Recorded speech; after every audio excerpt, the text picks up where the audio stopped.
President Trump thanks Justice Kennedy for his service and says the search for a new Supreme Court justice will begin immediately. White House correspondent Mark Irons continues our team coverage. Good evening, Mark.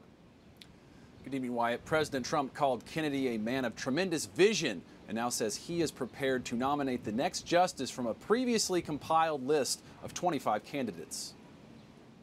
We have a very excellent list of great talented, highly educated, highly intelligent, hopefully tremendous people. I think the list is very outstanding. When I was running, The pro-life group Susan B. Anthony list also praised President Trump's list of possible replacements for Justice Kennedy. They say President Trump now has another crucial opportunity to restore respect for life and the Constitution.